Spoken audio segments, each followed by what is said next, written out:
నా చేయి విడువని నా ప్రాణనాథుడా, నా కన్నీరు తుడిచే నా ప్రేమమయుడా.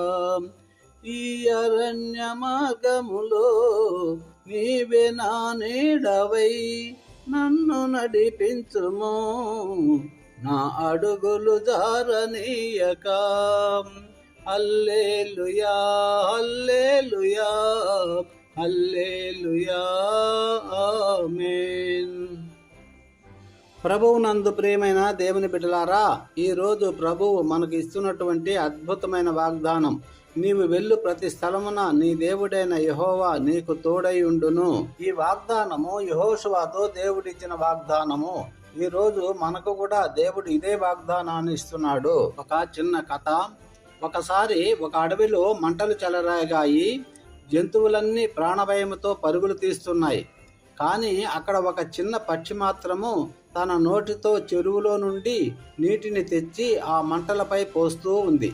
అది చూసి ఒక ఏనుగు నవ్వి, ఓ చిన్న పక్షి, నీకు బుద్ధి ఉందా?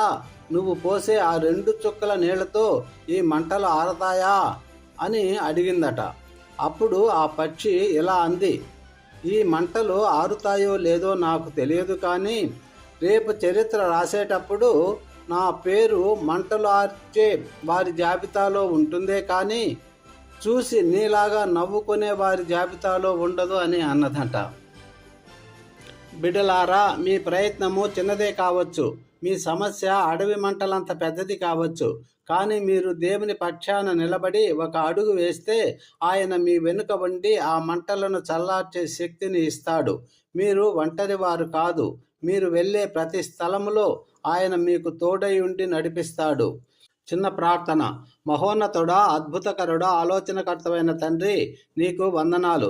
ఈ ఉదయం నీవు మాకు ఇచ్చిన అరుదైన వాగ్దానాన్ని బట్టి నిన్ను స్తుతిస్తున్నాము. అవును ప్రభువా, యెహోషువతో ఉన్నట్లుగానే మాతో కూడా ఉంటానని నీవు వాగ్దానం చేశావు. ఈ ప్రార్థనలో ఏకీపిస్తున్న ప్రతి ఒక్కరిని నీవు దీవించండి. తండ్రి, నేను ఒంటరిని, నాకెవరూ లేరు, నేను ఈ సమస్యను ఎలా ఎదుర్కోగలను అని కృంగిపోతున్న ప్రతి బిడ్డ హృదయాన్ని నీవు తాకండి. నీవు వెళ్ళే ప్రతి స్థలములో నేను నీకు తోడై ఉంటాను అని నీవు ఇచ్చిన మాటే మాకు ధైర్యం. ఆఫీసులో కానీ, పొలంలో కానీ, వ్యాపారంలో కానీ, విదేశాల్లో కానీ వారు ఎక్కడున్నా ప్రభువా, నీ దేవదూతల కాపలా వారికి ఉంచండి.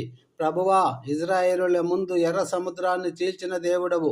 ఈరోజు మా బిడ్డల ముందున్న అడ్డంకులను తొలగించండి ప్రభువా. దీర్ఘకాలిక రోగాలతో, తీరని వేదనతో ఉన్న వారికి నీవు స్వస్థతను ప్రసాదించండి.